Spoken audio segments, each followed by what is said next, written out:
guys, welcome to Soldier Defense Academy YouTube channel. My name is Shivam Pandey and today we are going to talk about the origin of the earth and the universe. Basically guys, हमने अपने previous lecture में ये बात करी थी। हमने अपने previous जो लेक्चर था उसमें हमने देखा था ज्योग्राफी का क्या सिलेबस है, उसमें हमें क्या क्या चीज़ें पढ़नी है, वो सारी बातें हमने उसमें करी थी। बट आज हम लोग जो हमारा पहला मॉड्यूल है, कल इससे पहले जो हमारी वीडियो थी उसको आप लोग जा कर के ज़रूर देखिएगा। उसमें हमने बात करी थी सिलेबस के बारे में। हमने ज्योग्राफी को 5 मॉड्यूल में डिवाइड किया था। आज हम लोग अपना पहला मॉड्यूल के बारे में बात करेंगे। जो हमारा पहला मॉड्यूल है that is the origin of the earth and basically जो फर्स्ट मॉड्यूल है हमारा that is introduction to the earth, और उसमें जो हमारा सब टॉपिक है that is origin of the earth and the universe.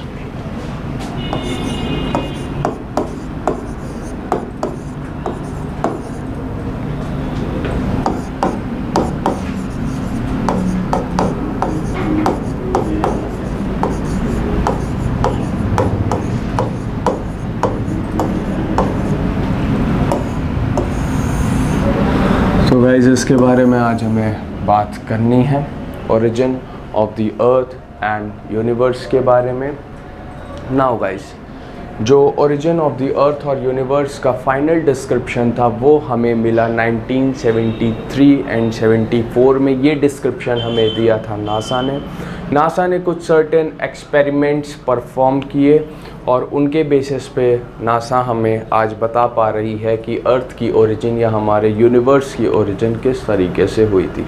Basically NASA ने ये जो एक्सपेरिमेंट्स परफॉर्म किए थे ये कुछ साइंटिस्ट्स की थ्योरीज थी, कुछ हाइपोथेसिस थे जिसको नासा ने परफॉर्म किया और आज हमें ओरिजिन ऑफ द अर्थ और यूनिवर्स के बारे में पता है। नाउ गाइस, अगर हम इसे डिवाइड करते हैं सब पार्ट्स में, then we have 3 subparts.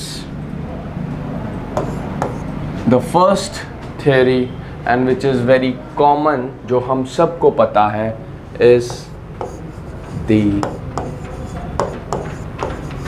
Big Bang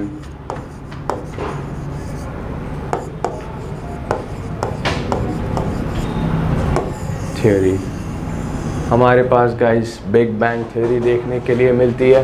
big bang theory के बारे में हम सब जानते हैं। तो बिग बैंग थ्योरी गाइस हमें दी गई थी, एक एस्ट्रोनॉमर थे, हिज नेम वाज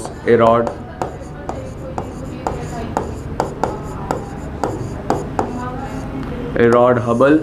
गाइस इन्होंने जो अपनी ये थ्योरी थी ये 1923 और 24 में इन्होंने अपनी ये थ्योरी प्रोपाउंड करी थी। इसी थ्योरी को बेस लेकर के नासा ने सर्टेन एक्सपेरिमेंट्स परफॉर्म किए एंड और वो जो एक्सपेरिमेंट्स थे नासा के वो 50 इयर्स नासा ने ले लिए थे उन एक्सपेरिमेंट्स को परफॉर्म करने के, और उसके 50 साल बाद यानी 1973 और 1974 में नासा जाके एक कंक्लूजन पे निकला। नासा ने हमें ये बात बताया कि ओरिजिन ऑफ द अर्थ यानी कि जो बिग बैंग थ्योरी है वो वैलिडेट करी नासा ने आफ्टर 50 इयर्स, और तब जाके हमारे पास एक क्लू निकल के आया ओरिजिन ऑफ द अर्थ और यूनिवर्स का। तो बिग बैंग थ्योरी हमें किसके बारे में बताती है guys? The big bang theory tells about the certain thing of origin of the universe. ये हमें कुछ चीज़ें बताती है origin of the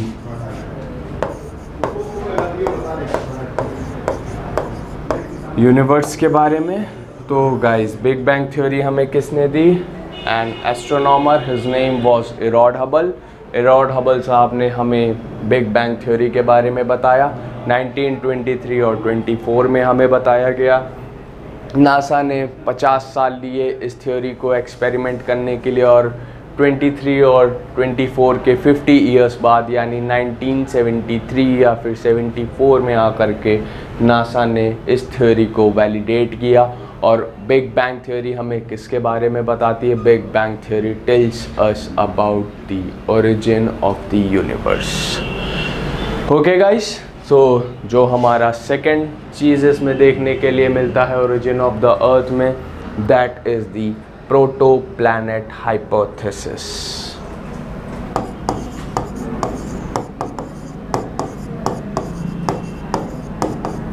proto planet hypothesis देखने के लिए मिलती है guys.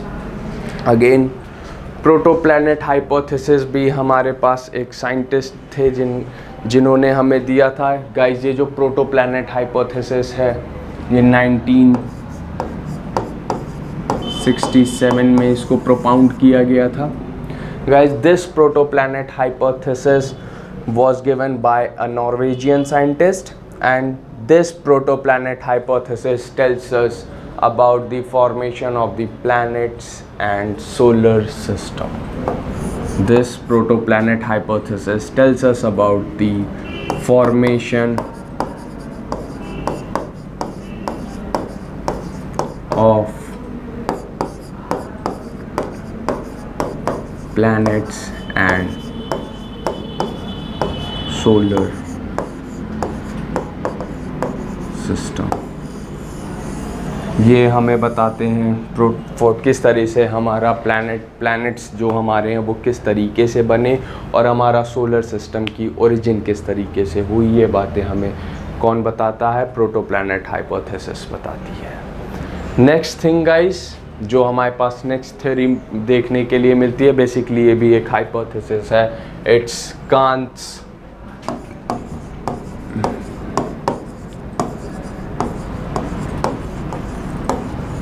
gaseous hypothesis।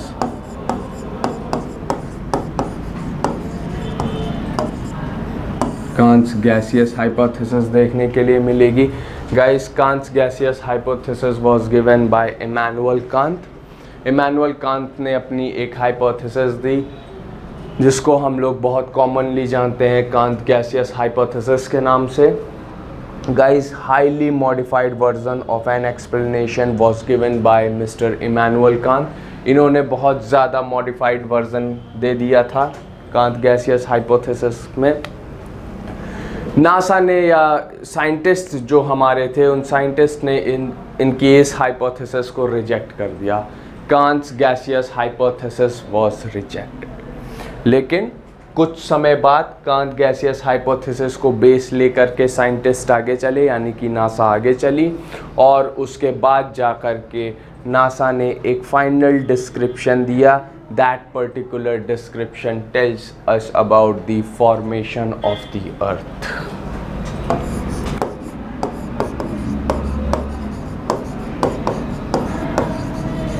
Formation of the अर्थ हमारी किस तरीके से बनी, इस चीज़ का जो डिस्क्रिप्शन निकल के आता है वो कांट गैसियस हाइपोथेसिस जो थी उसको बेस लेकर के डिस्क्राइब किया गया था नासा ने।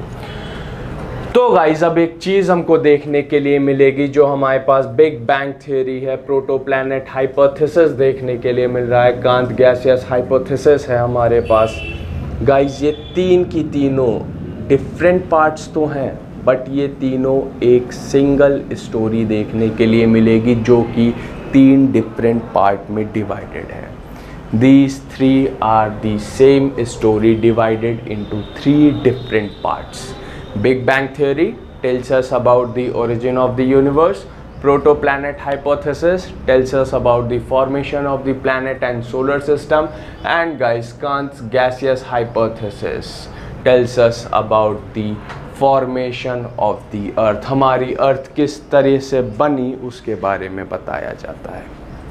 Now guys, when we talk about the origin of the earth, जब हम लोग ओरिजिन ऑफ द अर्थ के बारे में बात करते हैं अब,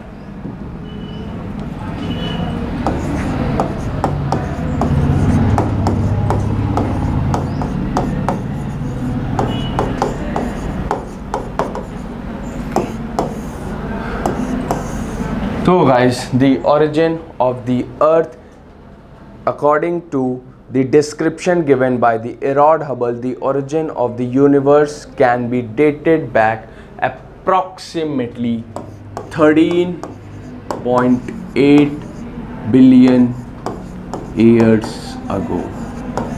जो डिस्क्रिप्शन हमें मिस्टर एडवर्ड हबल ने दिया था उसके अकॉर्डिंग अगर हम लोग चलते हैं तो ओरिजिन ऑफ द यूनिवर्स या ओरिजिन ऑफ द अर्थ जो देखने के लिए मिलता है, it was around 13.8 billion years अगो। ये 13.8 बिलियन ईयर्स अगो देखने के लिए मिला था गाइस।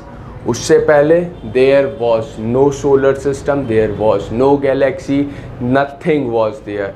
उस समय ना ही कोई प्लैनेट था, ना सोलर सिस्टम था, कोई गैलेक्सी नहीं थी, कुछ भी नहीं था। There exist a huge mass of matter, और उस मैटर को हम लोग क्या बुलाते हैं, we called that matter as a primordial matter. Remember guys, एक चीज़ हमारे लिए जानना बहुत ज़रूरी है, व्हाट इज़ प्राइमोर्डियल। प्राइमोर्डियल के बारे में जानना ज़रूरी है।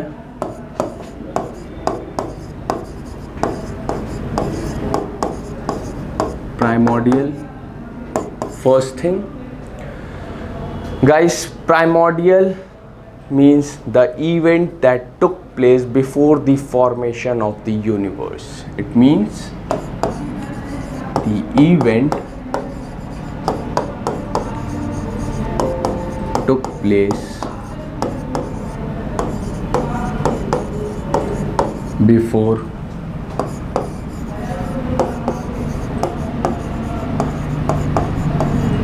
formation of the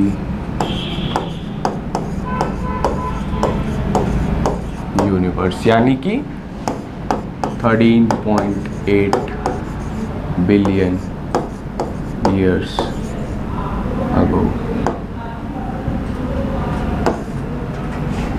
okay guys,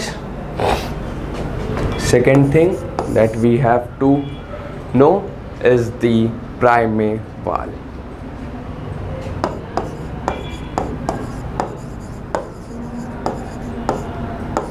Guys, what is primeval? Primeval means that the events that occur before the human evolution. Human beings के आने से पहले जितने भी events हो चुके हैं उनको हम लोग क्या buलाते हैं? That particular events are known as primevals. Events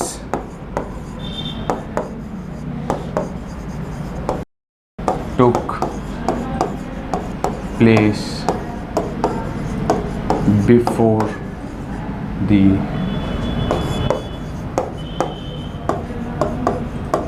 formation of, before the evolution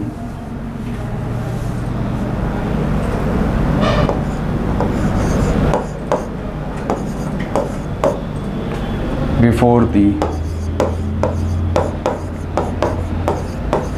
evolution of human beings.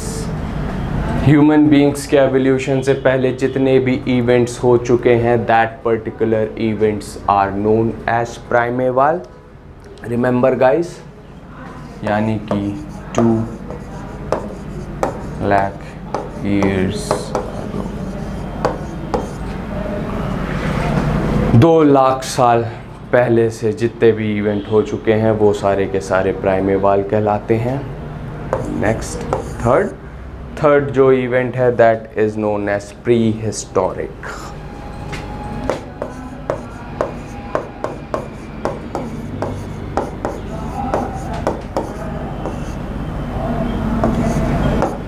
ये तो आप सबको ही पता होगा, प्री हिस्टोरिक का मतलब बिफोर हिस्ट्री इज नोन।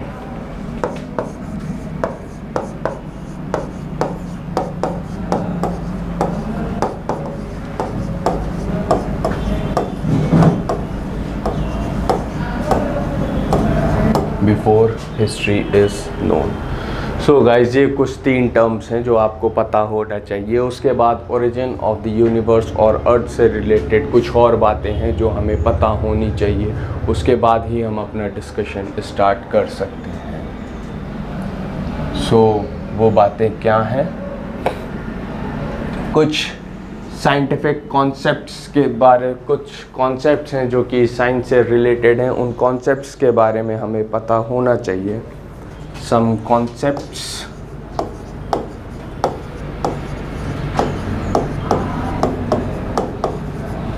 कुछ कॉन्सेप्ट्स है गाइस जो हमें पता होना चाहिए ओरिजिन ऑफ द अर्थ या फिर यूनिवर्स को जानने से पहले। What are those concept? जो सबसे पहली बात निकल के आती है, that is the kinetic theory of gases.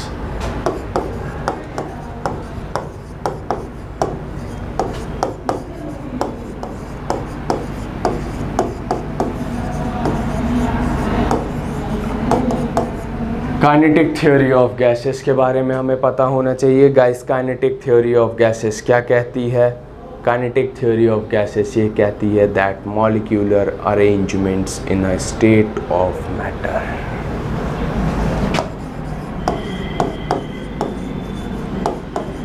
Molecular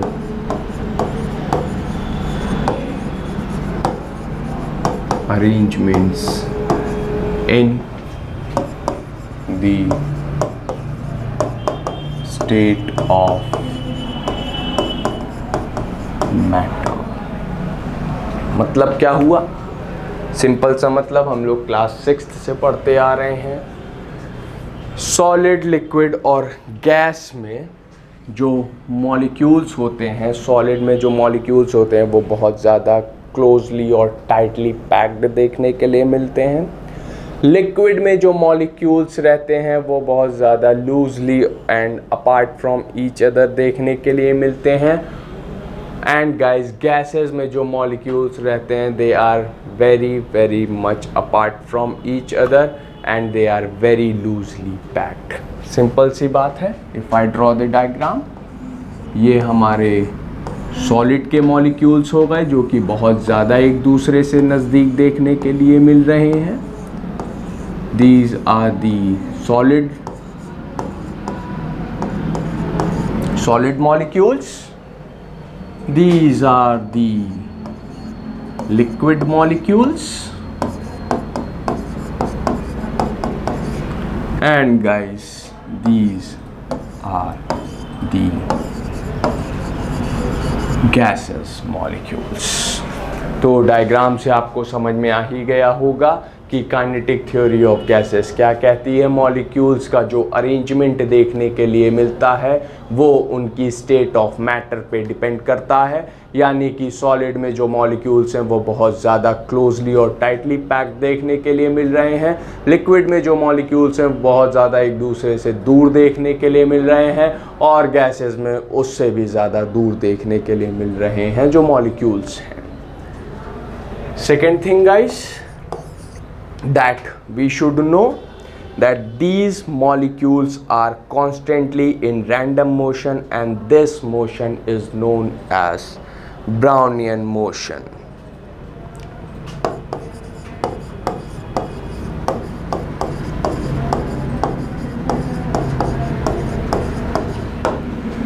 now guys, ये जो मॉलिक्यूल्स हमें देखने के लिए मिल रहे हैं सॉलिड, लिक्विड और गैस में, ये मॉलिक्यूल्स एक रैंडम मोशन में है। इन्हीं मोशन को हम लोग क्या बुलाते हैं? इसी पर्टिकुलर मोशन को हम लोग बुलाते हैं, एक साइंटिफिक टर्म है, एक साइंटिफिक टर्मिनोलॉजी है जिसको हम लोग यूज़ करते हैं, that is the Brownian motion. इसको हम लोग ब्राउनियन मोशन बोलते हैं। ब्राउनियन मोशन क्या होता है? The random movement of the molecules is known as the Brownian motion. Third thing that we should know,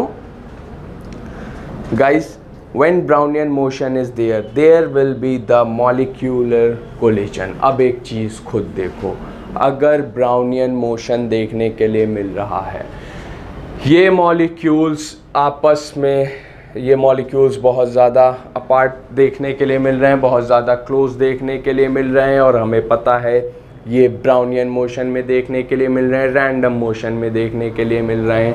इसी रैंडम मोशन में होने की वजह से क्या होगा? इन मॉलिक्यूल्स में कोलिजन देखने के लिए मिलेगा।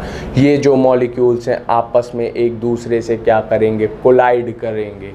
Now guys, remember one thing, अगर ये मॉलिक्यूल्स एक दूसरे से कोलाइड कर रहे हैं, कोलिजन देखने के लिए मिल रहा है, तो आप लोग खुद बताओ, इनकी जो स्पीड या जो वेलोसिटी है उसमें डिक्रीज़ देखने के लिए मिलेगा कि नहीं मिलेगा। बट ऑब्वियसली जो स्पीड है उसमें रिडक्शन देखने के लिए हमें मिलेगा। And guys, one more thing we should know, every object or any moving object has its own energy, and that particular energy is known as kinetic energy. Kinetic energy वही half mv²। now guys, ये जो molecules हैं solid, liquid या gas में, ये Brownian motion में है। Brownian motion में होने की वजह से इनमें कोलिजन देखने के लिए मिल रहा है। अब जो कोलिजन हो रहा है इसकी वजह से इनकी जो वेलोसिटी है वो क्या करती चलती चली जा रही है, वो रिड्यूस होती चलती चली जा रही है। इनकी जो वेलोसिटी में रिडक्शन देखने के लिए मिल रहा है, इसकी वजह से काइनेटिक एनर्जी में भी रिडक्शन देखने के लिए मिलेगा कि नहीं मिलेगा। बट ऑब्वियसली इसकी वजह से इनकी जो काइनेटिक एनर्जी है उसमें भी रिडक्शन देखने के लिए मिलेगा। ठीक है guys. And one more thing, kinetic energy में रिडक्शन देखने के लिए मिलेगा due to Brownian motion. Brownian motion की वजह से काइनेटिक एनर्जी में भी रिडक्शन हमें देखने के लिए मिलेगा। And guys, the fourth law that we should know is the law of conservation of energy. Law of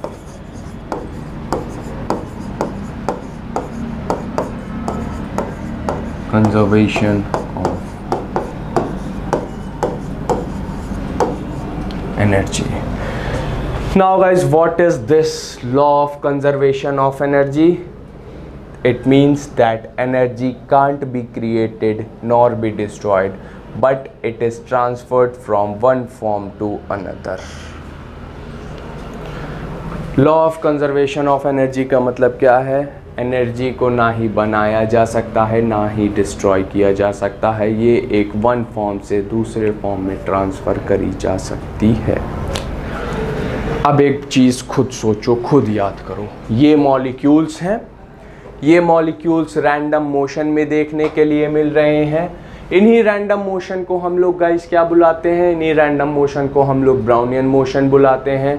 Brownian motion में देखने की वजह से इनकी जो मॉलिक्यूलर कोलिजन देखने के लिए मिल रहा है, मॉलिक्यूलर कोलिजन होने की वजह से जो इनकी वेलोसिटी है उसमें रिडक्शन देखने के लिए मिल रहा है। अब गाइस, अगर वेलोसिटी में रिडक्शन देखने के लिए मिल रहा है तो बट ऑब्वियसली जो काइनेटिक एनर्जी है उसमें भी रिडक्शन देखने के लिए मिलेगा।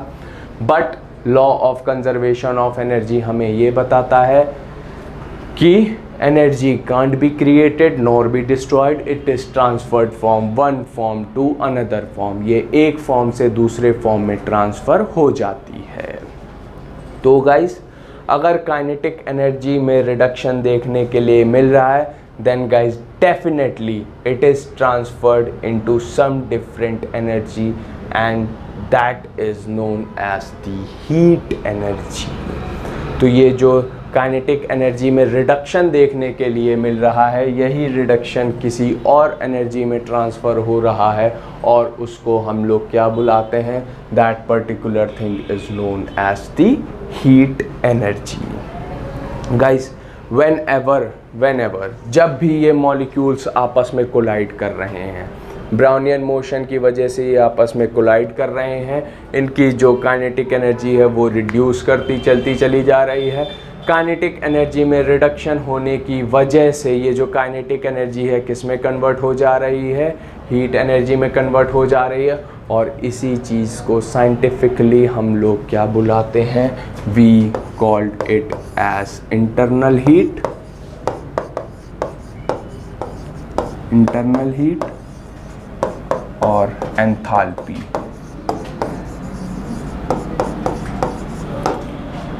एंथैल्पी या फिर इंटरनल हीट बुलाते हैं जब मॉलिक्यूल्स आपस में कोलाइड कर रहे हैं। गौर से सुनना गाइस, बहुत ज़्यादा साइंटिफिक है। अगर ये बात क्लियर हो गई तो आपका origin of the earth clear हो जाएगा।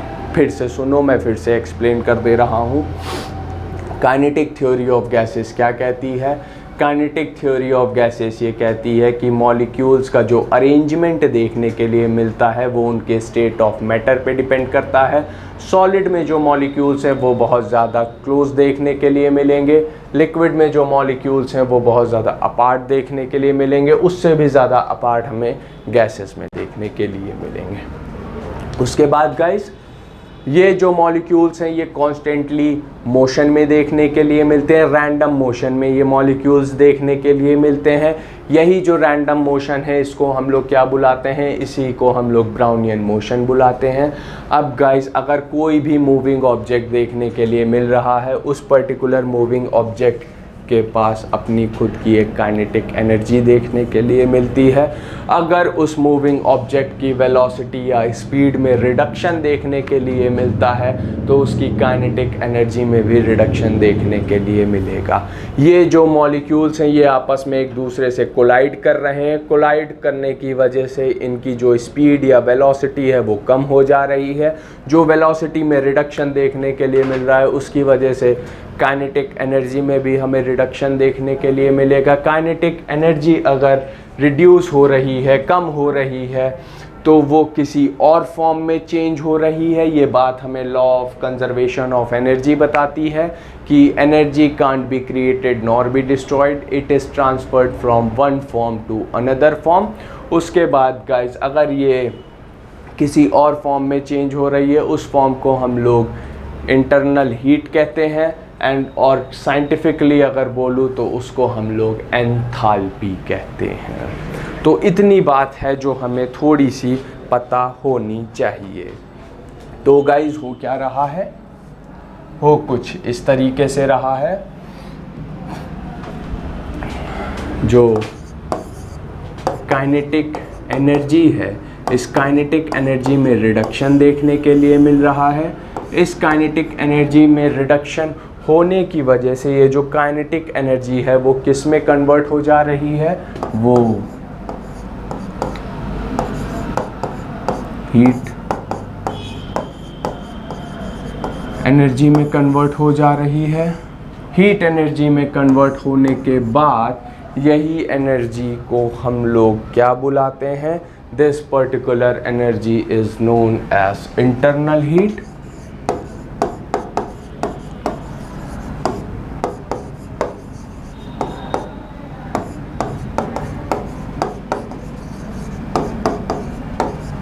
इंटरनल हीट या फिर एंथैल्पी बोलते हैं। रिमेंबर गाइस, ये चीज़ बहुत ज़्यादा इम्पॉर्टेंट है, वेरी वेरी इम्पॉर्टेंट। अगर इतनी बात आपको क्लियर हो जाती है तो origin of the earth, origin of the universe हमारा क्लियर हो जाएगा। Remember now guys, next thing that we should no,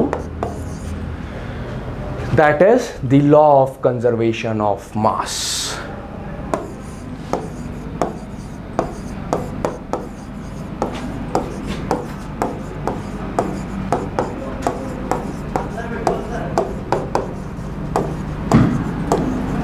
Law of conservation of mass. Guys, mass neither be created nor be destroyed, it is transferred from one form to another. But the great man Einstein told us mass and energy are interchangeable. जो great man Einstein साहब थे उन्होंने हमें बताया कि मास और energy दोनों ही इंटरचेंजेबल हैं।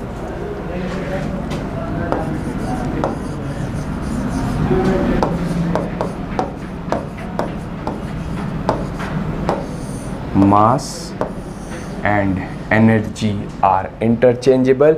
ये बात हमें किसने बताई, द ग्रेट मैन आइंस्टाइन ने बताई थी। बेसिकली हमने एक बात और भी तो पढ़ी है ना, वो क्या है, वो ये है that E is equals to MC square.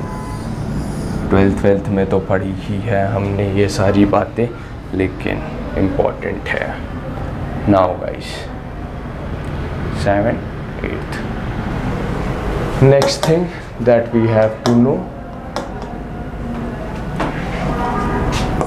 is that, guys, law of conservation of momentum.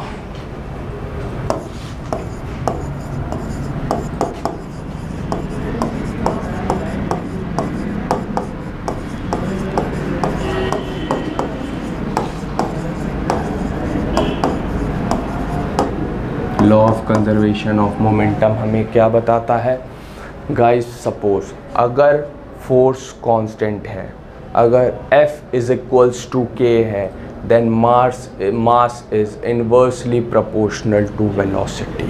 If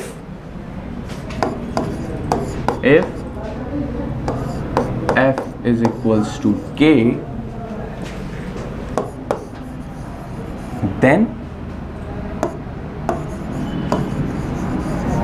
mass is inversely proportional to velocity. Law of conservation of momentum हमें ये बताता है. अब सपोज गाइस ये एक पर्टिकुलर ऑब्जेक्ट है, इसके ऊपर जो फोर्स लगाया जा रहा है वो कांस्टेंट है. Force is constant. ये एक ऑब्जेक्ट ले लिया मैंने, इसके ऊपर जो फोर्स लगा रहा हूँ वो कैसी फोर्स है? वो कांस्टेंट फोर्स है. इसका कुछ मास देखने के लिए मिल रहा है. अब इसका जो मास है, सपोज इसका मास 20 kg है. अब ये एक पर्टिकुलर स्पीड से मूव कर रहा है. Force is constant, 20 kg weight है, ये एक पर्टिकुलर स्पीड से मूव कर रहा है. ओके, नाउ गाइस अगेन हमारे पास एक और ऑब्जेक्ट देखने के लिए मिल रहा है. अब इसका जो मास देखने के लिए मिल रहा है, इसका जो मास है वो 40 kg देखने के लिए मिल रहा है. नाउ अगेन जो फोर्स हम लोग लगा रहे हैं वो फोर्स भी हमें कैसा देखने के लिए मिल रहा है? वो फोर्स हमें कांस्टेंट देखने के लिए मिल रहा है. तो अब एक चीज़ मुझे आप लोग खुद ही बता सकते हो, इन दोनों मास के ऊपर हमें जो फोर्स देखने के लिए मिल रहा है वो कांस्टेंट है, बट इनका जो मास है वो डिफरेंट है. इसका जो मास है वो 20 kg है और इसका जो मास है वो 40 kg देखने के लिए मिल रहा है. तो वेलोसिटी किसकी ज़्यादा देखने के लिए मिलेगी? बट ऑब्वियसली इसकी वेलोसिटी ज़्यादा देखने के लिए मिलेगी as compare to this one.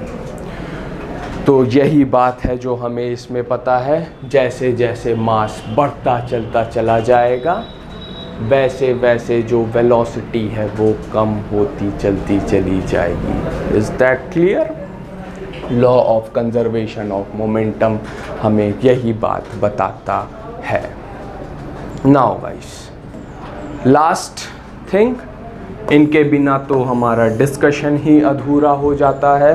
That is Newton's 3 laws of motion.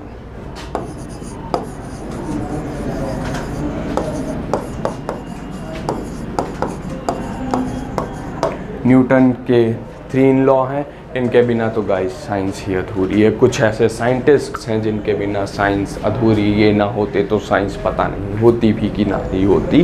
तो न्यूटन बाबा के 3 लॉ देखने के लिए मिलेंगे. हमने इनके तीनों लॉ अपने जो नर्सरी क्लासेस थी यानी कि 6th 7th 8th 9th 10th 11th 12th में पढ़ रखे हैं. First law is the law of inertia. First one is law of inertia. Second one, as you all know, is F is equals to ma. And guys, third one, force exists in pairs. Force always exists in pairs. Force always exist in pairs. तो guys इतनी कुछ बातें हैं जो हमें पता होनी चाहिए. वो बातें क्या हैं आप यहाँ से एक बार देख लो. What are those things? कुछ साइंटिफिक कॉन्सेप्ट्स हैं. पहला जो साइंटिफिक कॉन्सेप्ट देखने के लिए मिलेगा that is the kinetic theory of gases. ये हमें बताती है मॉलिक्यूलर अरेंजमेंट्स के बारे में. Then we have the Brownian motion. यही जो मॉलिक्यूल्स हैं ये एक ब्राउनियन मोशन में देखने के लिए मिलते हैं। ब्राउनियन मोशन में होने की वजह से ये आपस में एक दूसरे से कोलाइड करते हैं। कोलिजन होने की वजह से क्या होता है, इनकी जो काइनेटिक एनर्जी है उसमें रिडक्शन देखने के लिए मिल जाता है। और फिर उसके बाद लॉ ऑफ कंजर्वेशन हमें ये बताता है कि अगर कोई भी एनर्जी है वो ना तो क्रिएट करी जा सकती है ना ही डिस्ट्रॉयड करी जा सकती है। इसीलिए जो ये काइनेटिक एनर्जी में रिडक्शन देखने के लिए मिल रहा है, ये रिडक्शन एक फॉर्म से दूसरे फॉर्म में ट्रांसफ़र हो रहा है और उसको हम लोग इंटरनल हीट बुलाते हैं। तो अब हमें बात करनी है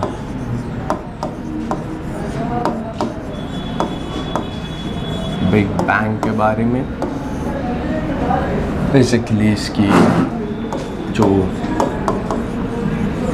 स्टेज फर्स्ट है उसके बारे में हमें बात करनी है।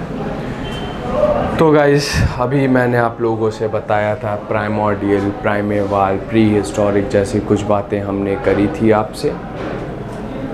रिमेंबर करो, अभी ही थोड़ी देर पहले की ही बात है। तो गाइस, जब हमारा यूनिवर्स था उस समय कोई सोलर सिस्टम, कोई गैलेक्सी, कोई प्लैनेट ऐसा कुछ भी देखने के लिए नहीं मिला। There exist a huge mass of matter and that particular mass is known as primordial matter। एक ह्यूज मास हुआ करता था जो एग्जिस्ट करता था। इसी मास को हम लोग क्या बुलाते हैं? इसी मास को हम लोग प्राइमोर्डियल मैटर बुलाते हैं।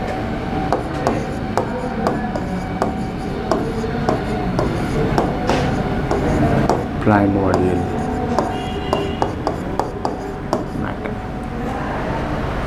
नाउ गाइज, ये जो प्राइमोर्डियल मैटर है ये कहाँ से आया, किस तरह किस वजह से आया, क्या रीज़न था, इसका बेसिकली जो सोर्स है वो सोर्स अननोन देखने के लिए मिलता है। इसका सोर्स हमें नहीं पता। जो सोर्स है, source of this primordial matter is unknown. इस प्राइमोर्डियल मैटर का सोर्स हमें अननोन देखने के लिए मिलता है। एंड गाइस, यही जो प्राइमोर्डियल मैटर देखने के लिए मिल रहा है, यही प्राइमोर्डियल मैटर हमें प्लाज्मा स्टेट में देखने के लिए मिल रहा है। It is in the plasma state. Plasma state में देखने के लिए मिलता है। गाइस, जिन लोगों को सॉलिड, लिक्विड, गैस पता है वो लोग प्लीज़ अपने आप को अपडेट कर लो। ये फोर्थ स्टेट है, that is the plasmic state. Now guys, ये प्लाज्मिक स्टेट क्या है? It is the fourth state of matter. ये मैटर की चौथी स्टेट देखने के लिए मिलती है। गाइस, नेचुरली अर्थ पे प्लाज्मा हमें देखने के लिए नहीं मिलता है। Plasma state is achieved only when, तभी प्लाज्मा स्टेट अचीव होता है when gases are highly compressed. जब गैसेस को बहुत ज़्यादा कंप्रेस कर दिया जाता है तब जाके हमें ये प्लाज्मा स्टेट देखने के लिए मिलता है। Plasma state is achieved only when gases are compressed under extreme pressure. बहुत ज़्यादा प्रेशर लगा के जो गैस है उसको कंप्रेस कर दिया जाता है, तब जा कर के ये जो प्लाज्मिक स्टेट है ये अचीव हो जाती है। Guys, all the heavenly bodies, sun, stars, जितने भी स्टार्स देखने के लिए मिल रहे हैं वो सारे के सारे कौन से स्टेट में हैं? The all those stars are in plasmic state. वो सारे स्टार्स हमें प्लाज्मिक स्टेट में देखने के लिए मिल रहे हैं। Okay guys, and one more thing guys, in plasmic states gases are highly compressed and their molecules are even closer than the solid molecules। ये जो प्लाज्मिक स्टेट देखने के लिए मिलता है इसमें जो गैसेस हैं वो बहुत ज़्यादा हाईली कंप्रेस्ड फॉर्म में देखने के लिए मिलती हैं। जो इंटरमॉलिक्यूलर स्पेस देखने के लिए मिलता है इनके मॉलिक्यूल्स के बीच में, वो सॉलिड से भी ज़्यादा कम देखने के लिए मिलता है। Let me show you. If I make a diagram, ये हमारा सॉलिड के मॉलिक्यूल्स हो गए, these are our solid molecules.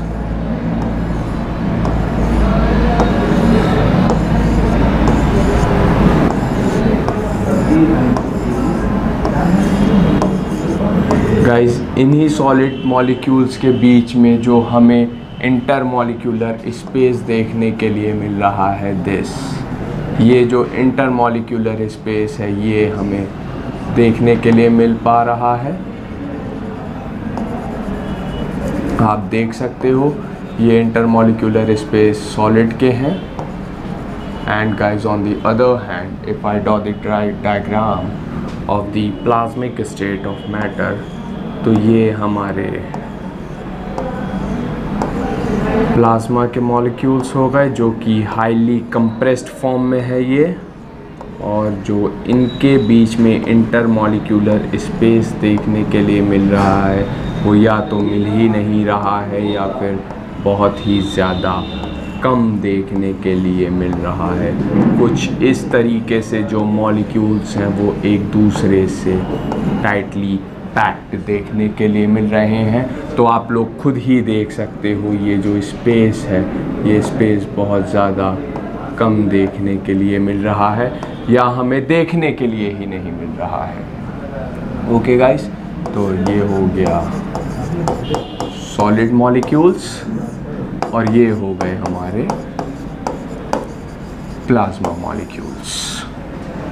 अब एक चीज़ याद करो, अभी ही मैंने आपको कुछ साइंटिफिक टर्म्स के बारे में एक्सप्लेन किया था। गाइस, ये प्लाज्मा के मॉलिक्यूल्स हैं, यानी कि ये इस पर्टिकुलर प्राइमोर्डियल मैटर के मॉलिक्यूल्स देखने के लिए मिल रहे हैं। सॉलिड के मॉलिक्यूल्स में इंटरमॉलिक्यूलर जो स्पेस है वो बहुत ज़्यादा देखने के लिए मिल रही है as compare to plasma. Plasma में जो इंटरमॉलिक्यूलर स्पेस है वो बहुत ही कम देखने के लिए मिल रही है। नाउ गाइस, एक चीज़ अभी ही मैंने बताया था, जो मॉलिक्यूल्स हैं वो रैंडम मोशन में देखने के लिए मिलते हैं। उस पर्टिकुलर मोशन को हम लोग क्या बुलाते हैं? उस पर्टिकुलर मोशन को हम लोग ब्राउनियन मोशन बुलाते हैं। ब्राउनियन मोशन देखने के लिए मिल रहा है, यानी कि इसमें सॉलिड के भी मॉलिक्यूल्स रैंडम मोशन में होंगे। और अब हमें बात करनी है इन प्लाज्मिक मॉलिक्यूल्स के बारे में। इनके भी जो मॉलिक्यूल्स हैं वो हमें रैंडम मोशन में देखने के लिए मिल रहे हैं। अब एक चीज़ खुद सोचते चलते चले जाओ, बातें अपने आप क्लियर होती चलती चली जाएंगी। मैं बता रहा हूँ, प्लाज्मा मॉलिक्यूल्स देखने के लिए मिल रहे हैं, इनके बीच में जो इंटरमॉलिक्यूलर स्पेस है वो बहुत ही कम देखने के लिए मिल रहा है, जिसकी और ये जो मॉलिक्यूल्स हैं ये एक रैंडम मोशन में देखने के लिए मिल रहे हैं। उस पर्टिकुलर मोशन को हम लोग क्या बुला रहे हैं? उस पर्टिकुलर मोशन को हम लोग कहते हैं ब्राउनियन मोशन। ब्राउनियन मोशन देखने के लिए मिल रहा है, यानी कि ये जो प्लाज्मा के जो मॉलिक्यूल्स हैं ये आपस में एक दूसरे से कोलाइड कर रहे हैं, बट ऑब्वियसली इनके बीच में कोलिजन देखने के लिए मिल रहा है। कोलिजन होने की वजह से क्या हो रहा है, जो स्पीड, जो वेलोसिटी देखने के लिए मिल रही है इन मॉलिक्यूल्स की, वो हमें कम देखने के लिए मिल रही है। वेलोसिटी अगर रिड्यूस हो रही है तो काइनेटिक एनर्जी भी रिड्यूस हो रही होगी। अगर काइनेटिक एनर्जी में रिडक्शन देखने के लिए मिल रहा है तो यही काइनेटिक एनर्जी किसी और फॉर्म में कन्वर्ट हो रही होगी। उसी को हम लोग इंटरनल हीट या फिर एंथैल्पी बुलाते हैं। रिमेंबर, एंथैल्पी देखने के लिए मिल रही है। तो यहाँ तक बात क्लियर हुई। तो गाइस, एक चीज़ आप लोग खुद डिसाइड कर सकते हो, जो प्लाज्मा है, जो प्लाज्मिक स्टेट है, इसके अंदर जो एंथैल्पी देखने के लिए मिलेगी वो बहुत ज़्यादा देखने के लिए मिलेगी एज़ कंपेयर टू सॉलिड। दो सॉलिड में भी एंथैल्पी ज़्यादा देखने के लिए मिलेगी, बट प्लाज्मिक स्टेट से ज़्यादा देखने के लिए नहीं मिलेगी। क्यों? रीज़न आपको पता है क्या है, अभी ही मैंने एक्सप्लेन किया। इसके अंदर जो एंथैल्पी देखने के लिए मिलेगी वो कम देखने के लिए मिलेगी as compare to plasmic state.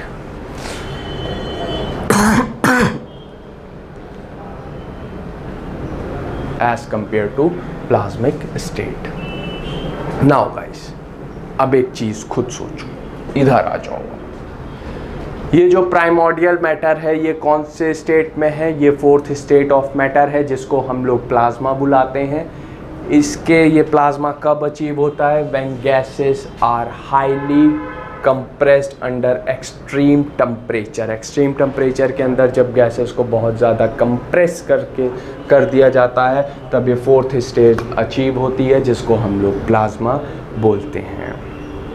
Remember guys, इसी प्राइमोर्डियल मैटर के अंदर, इसी पर्टिकुलर प्राइमोर्डियल के मैटर के अंदर zillions and zillions of molecules देखने के लिए मिलेंगे। इन्हीं zillions and zillions of molecules के अंदर जो पर सेकेंड, रिमेंबर गाइस, इन्हीं zillions and zillions of molecules के अंदर जो पर second trillions and trillions of collision देखने के लिए मिलेगा।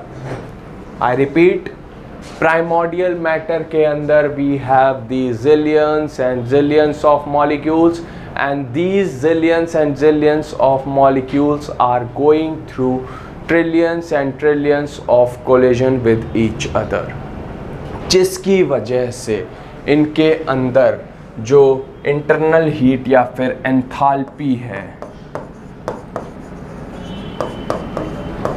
एंथैल्पी है वो बहुत बहुत बहुत ही ज़्यादा देखने के लिए मिलेगी, क्योंकि ये एक ह्यूज मैटर देखने के लिए मिल रहा है। Zillions of molecules and trillions of पर सेकेंड, रिमेंबर गाइस, पर सेकेंड ट्रिलियंस ऑफ कोलिजन्स देखने के लिए मिल रहे हैं, जिसकी वजह से इंटरनल हीट जनरेशन होने की वजह से ये प्राइमोर्डियल मैटर क्या कर जाएगा? ये प्राइमोर्डियल मैटर फट जाएगा और इसी को हम लोग बुलाते हैं first bang. The explosion of this particular primordial matter is known as the first bang. First bang क्यों हुआ? क्योंकि इसके अंदर zillions and zillions of molecules देखने के लिए मिले। वही zillions of molecules के अंदर per second trillions and trillions of collision देखने के लिए मिल रहा है।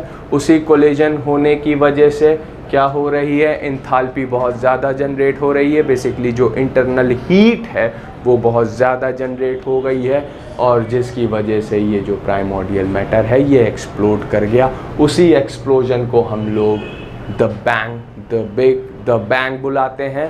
यही फर्स्ट स्टेज देखने के लिए मिलती है। Now guys, if I make the diagram, अगर मैं डायग्रामेटिकली आप लोगों को बताऊं तो ये चीज़ें कुछ इस तरीके से देखने के लिए मिलेगी हमें। Let me change the colour. यहाँ पे हमें एक ह्यूज मास ऑफ मैटर देखने के लिए मिलेगा। इस मैटर को हम लोग क्या बुलाते हैं? इस मैटर को हम लोग बुलाते हैं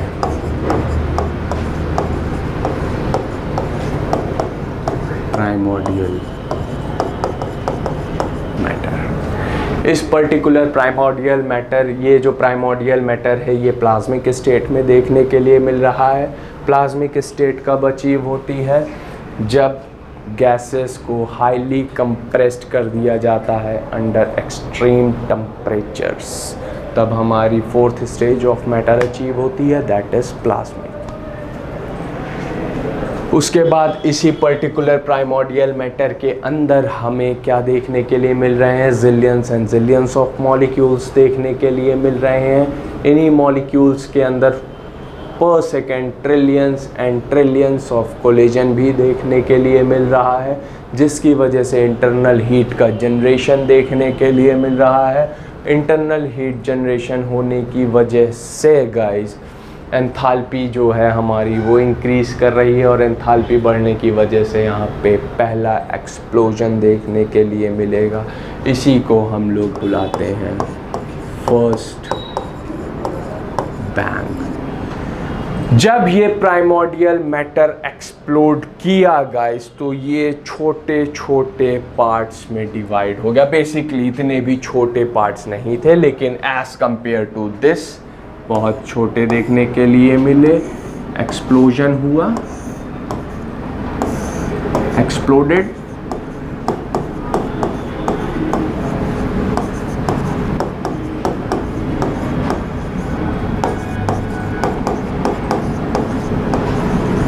एक्सप्लोडेड हुए, एक्सप्लोजन देखने के लिए मिला और ये कई डिफरेंट पार्ट्स में डिवाइड हो गया और छोटे छोटे पार्ट्स में ये जो प्राइमोर्डियल मैटर था ये डिवाइड हो गया। नाउ गाइस, एक चीज़ हमें यहाँ पे जाननी अभी ज़रूरी है जो कि हमें आगे काम देगी, दैट ये जो छोटे छोटे, पहले तो इनको जान लो, ये जो छोटे छोटे पार्ट्स में ये प्राइमोर्डियल मैटर डिवाइड हुआ, इन्हीं को हम लोग सुपर नोवा बुलाते हैं। These are known as the supernova, इन्हीं को हम लोग सुपरनोवा बुलाते हैं और ये हमारा यूनिवर्स है।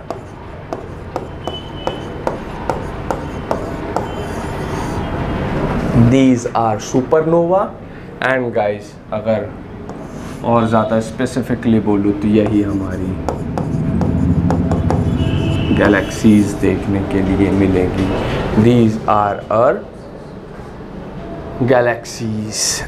Now guys, यही जो प्राइमोर्डियल मैटर और सुपर यानी कि यूनिवर्स और सुपरनोवा है, ये भी रोटेट कर रहे थे क्योंकि इनका मास ज़्यादा है। इस वजह से मैंने अभी आपको बताया mass is inversely proportional to velocity. ये भी रोटेट कर रहे थे बट इनका मास ह्यूज होने की वजह से हम जो इनकी रोटेटिंग स्पीड थी वो नहीं देख पा रहे थे। They were also in rotation.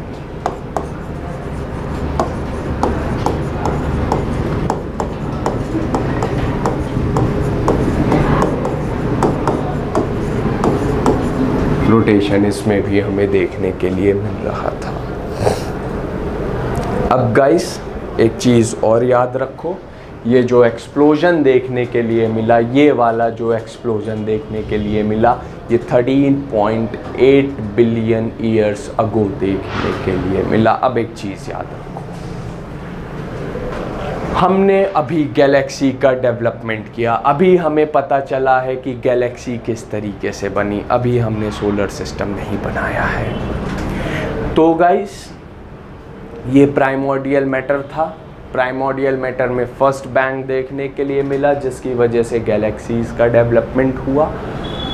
अब ये जो गैलेक्सी है, पर्टिकुलर जो गैलेक्सी देखने के लिए मिल रही हैं, ये भी किसका पार्ट है? ये भी प्राइमोर्डियल मैटर का ही पार्ट देखने के लिए मिल रही हैं, यानी कि ये भी हमें कौन से फॉर्म में देखने के लिए मिल रही हैं? ये भी हमें प्लाज्मिक फॉर्म में देखने के लिए मिल रही हैं।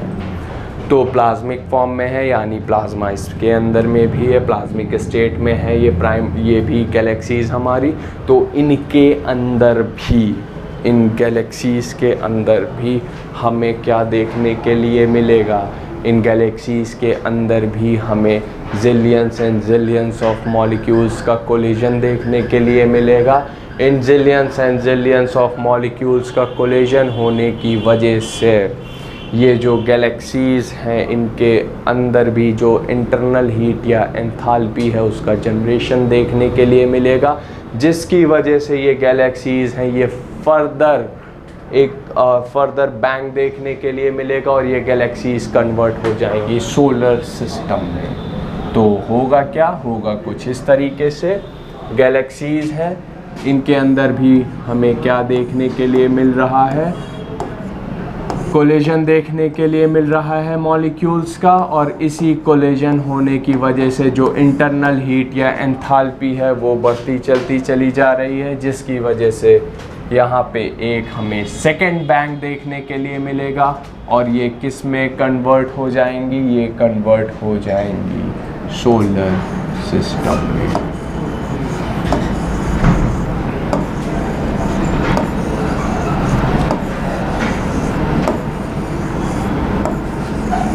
अब यहाँ पे ये चीज़ हमें देखने के लिए मिली, यहाँ पे भी क्या होगा? यहाँ पे भी ये एक्सप्लोडेड देखने के लिए मिलेगा।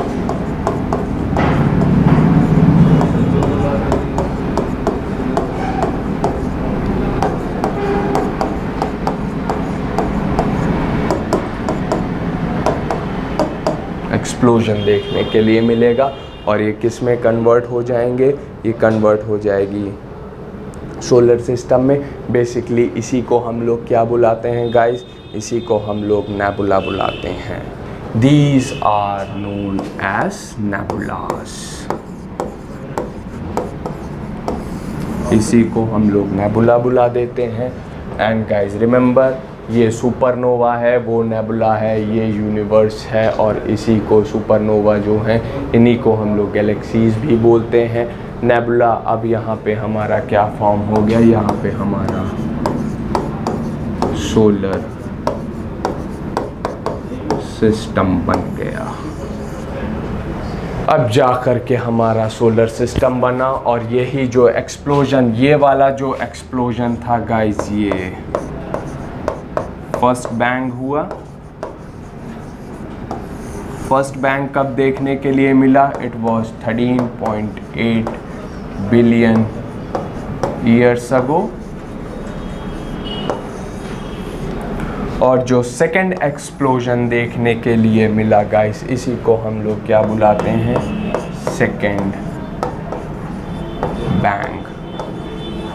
This second bang was happened around 8 to 9 billion years ago। 8 से 9 बिलियन ईयर्स अगो ये सेकेंड एक्सप्लोजन देखने के लिए मिला। इन्हीं को हम लोग क्या बुलाते हैं, इन्हीं को हम लोग सोलर सिस्टम बुलाते हैं। And guys remember one thing, ये जो नेबुला देखने के लिए मिल रहे हैं, ये भी कौन सी स्टेट में देखने के लिए मिल रहे हैं, प्लाज्मिक स्टेट में ये नेबुला भी हमें देखने के लिए मिल रहे हैं। और अब इन नेबुला का जो मास है वो कम देखने के लिए मिल रहा है as compare to galaxy and as compare to universe. तो यहाँ पे जो रोटेशन देखने के लिए मिलेगी, वो रोटेशन हम लोग ऑब्ज़र्व कर सकते हैं। तो इतनी छोटी सी जो बात है वो हमारे द बिग बैंग के बारे में पता होनी चाहिए। तो गाइज स्टेज 1 हम लोगों ने क्लियर कर लिया। स्टेज 1 को ही हम लोग क्या बोलते हैं, द बिग बैंग। अब बची है हमारी कांत गैसियस हाइपोथेसिस। एंड पहले तो हम लोग स्टेज 2 पे आएंगे, जिसको हम लोग बोलते हैं protoplanet hypothesis. After protoplanet hypothesis we have to talk about Kant gaseous hypothesis. तो रिमेंबर गाइस, अगर आप लोगों को वो साइंटिफिक टर्म्स क्लियर हैं जो मैंने बताई थी, तो आपको इसमें कोई दिक्कत नहीं आनी चाहिए। रिमेंबर, अगर नहीं इसमें आपको कोई प्रॉब्लम है तो प्लीज़ वीडियो को आप लोग दोबारा से देखिए और एक बार इन कॉन्सेप्ट्स को अच्छे से समझिए। अगर ये कॉन्सेप्ट्स क्लियर हो गए तो जो ये बिग बैंग देखने के लिए मिल रहा है ये हमारा क्लियर हो जाएगा। So guys, this is all for the day. I will see you in next lecture. Thank you for watching the video.